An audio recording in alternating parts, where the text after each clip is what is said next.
Hello everyone, আমি তনু আর তোমরা দেখছো তনুর রান্নাঘর। আজকে আমি রান্না করেছি চিংড়ি মাছ দিয়ে থোড়ের ঘন্ট। তো চলো রান্নাটা তাড়াতাড়ি শুরু করে দিই। দেখো এখানে আমি প্রথমেই থোড় কেটে নিয়েছি। থোড়টা আমি আলু ভাজার মতো একদম সরু সরু করে কেটে নিয়েছি। থোড়টা যতটা সম্ভব ততটা মিহি করে কাটার চেষ্টা করবে, তাহলে কিন্তু খেতে বেশ ভালো হবে। আর এখন আমি থোড়ের মধ্যে নুন আর হলুদ ভালোভাবে মাখিয়ে নিয়ে আধ ঘন্টার মতো রেখে দেবো। এই থোড় কাটার কিন্তু একটা প্রসেস আছে, আশা করি তোমরা সেটা সবাই জানো। এই দেখো আধ ঘন্টা পর আমি থোড়টা হাতের সাহায্যে ভালোভাবে চেপে চেপে থোড় থেকে জলটা বের করে নিচ্ছি। আর এই দেখো জল বের করে নিয়ে এবারে থোড়টা আমি রেখে দিয়েছি আর কড়াই বসিয়ে দিয়েছিলাম সর্ষের তেল। তেলটা আমার গরম হয়ে গেছে, এবারে নুন হলুদ মাখানো চিংড়ি মাছগুলো আমি তেলের মধ্যে ছেড়ে দিলাম।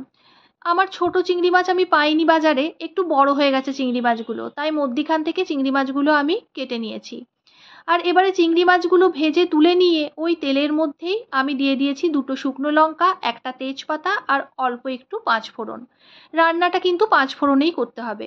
আর দেখো আমার ফোড়নটা ভালোভাবে হয়ে গেছে, তারপর আমি কেটে রাখা আলুগুলো দিয়ে দিয়েছি। এখানে আমি একটা বড় সাইজের আলু কেটে রেখেছিলাম আর আলুগুলো আমি আলুর চচ্চড়ির মতো করে কেটে নিয়েছিলাম। আলুগুলো একটু ভেজে নিয়ে নেড়ে চেড়ে আমি গ্রেট করা একটু আদা দিয়ে দিয়েছি। আদাটাও আমি আলুর সাথে একটু কষিয়ে নিচ্ছি। এবারে আমি দিয়ে দেবো অল্প একটু হলুদের গুঁড়ো আর জিরের গুঁড়ো। হলুদ আর নুনটা আমি যেহেতু থোড়ে আগে থেকে মাখিয়ে রেখেছিলাম, তাই হলুদ আর নুনটা কিন্তু একটু বুঝে দিতে হবে। দেখো জিরে আর হলুদ দিয়ে আবার আমি আলুর সাথে নিয়ে একটু কষিয়ে নিচ্ছি। এবার আমি দিয়ে দেবো পরিমাণ মতো নুন। আর আগেই তোমাদের বললাম যে নুনটা কিন্তু একটু বুঝে দেবে, কারণ থোড়ে আমাদের আগে থেকেই নুনটা দেয়া আছে। কিন্তু যেহেতু থোড়টা চিপে চিপে জলটা বের করে দিয়েছি, তাই নুনটা অনেকটাই বেরিয়ে গেছে। দেখো নুনটা দিয়ে আবার একটু আমি কষিয়ে নিচ্ছি। আর এবার নুন হলুদ মাখানো থোড়টা আমি এর মধ্যে দিয়ে ভালোভাবে আলুর সঙ্গে নেড়ে চেড়ে আর একটু কষিয়ে নেব। এই থোড় ঘন্ট ছাড়াও থোড়ের ছেচকিও কিন্তু ভীষণ ভালো হয়।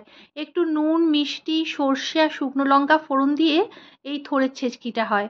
থোড় খাওয়া কিন্তু ভীষণ উপকারী শরীরের পক্ষে, বিশেষ করে যাদের রক্তাল্পতা আছে তাদের জন্য তো খুবই উপকারী।